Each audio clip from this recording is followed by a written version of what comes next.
ఏంటో భవిష్యత్తులో దాన్ని నేను చూస్తాను అని యాకోబు నిర్దిష్టంగా నమ్మాడు కాబట్టే వాటన్నిటిని యాకోబు స్వతంత్రించుకోగలిగాడు. ఎందుకు యాకోబు వెంట పడ్డాడు దేవుడు అంటే, యాకోబు అంటే ఇష్టమైపోయింది దేవుడికి. ఎందుకు ఇష్టమైపోయిందంటే అంత పరిశుద్ధుడు, అంత నీతిమంతుడు, అంత యథార్థవంతుడు, అంత భక్తిపరుడు, అంత గొప్పోడు ఇంకొకళ్ళు లేడని అనుకుంటున్నారా? కానే కాదు. అవన్నీ సెకండు. నంబర్ 1లో ఏం చూశాడో తెలుసా? విశ్వాసము. విశ్వాసము లేకుండా దేవునికి ఇష్టడై ఉండుట అసాధ్యము.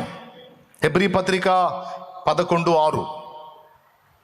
ఇప్పుడు యాకోబు ఎందుకు దేవునికి ఇష్టమైపోయాడు, యాకోబు వెంట ఎందుకు పడ్డాడు దేవుడు అంటే, యాకోబు విశ్వాసము దేవుణ్ణి ఆకర్షించింది. ఈరోజు నీలో, నాలో, మనలో ఉండే విశ్వాసము దేవుణ్ణి ఆకర్షించింది మన వైపుకి. విశ్వాసము గలవారంటే దేవునికి ఎంతో ఇష్టం, అవిశ్వాసులంటే అసహ్యం. కాబట్టే యాకోబు వెంట పడ్డాడు దేవుడు. యాకోబు పొందగోరినటువంటి దీవెనలన్నీ స్వతంత్రించుకున్నాడు విశ్వాసాన్ని బట్టే. కాబట్టి ఇక్కడ నేను గమనించినటువంటి మొదటి సంగతి ఏమిటంటే, యాకోబు నీతి ప్రవర్తన, పరిశుద్ధ జీవితం, ప్రార్థనా జీవితం, మోకాళ్ళ అనుభవం, యథార్థ ప్రవర్తన, నీతిగల నడవడి ఇవన్నీ కాదు. నంబర్ 1లో చూసింది ఏమిటంటే విశ్వాసం.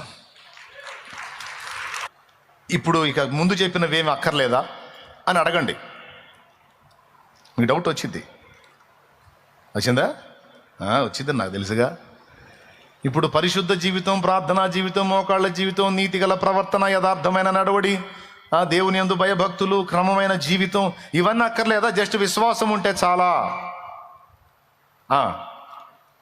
అనే ప్రశ్న మీరు అడిగారని నేను తీసుకున్నా. అడిగారు కదా, నేను తీసుకున్నా. ఇప్పుడు ఆన్సర్ చెప్తా.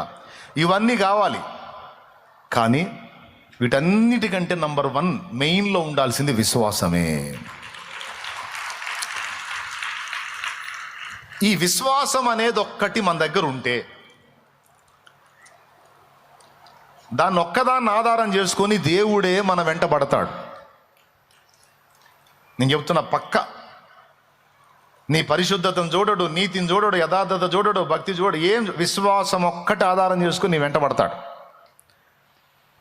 ఎందుకు ఆ ఒక్కదాన్ని ఆధారం చేసుకొని వెంట పడతాడంటే, అది ఒక్కటి ఎవరిలో అయితే కలిగి ఉంటారో వాళ్ళకి ఈ మిగిలినవన్నీ వచ్చేటట్టు చేయొచ్చు. అర్థమైంది? కానీ ఈ విశ్వాసం అనేది ఒక్కటి లేదనుకో,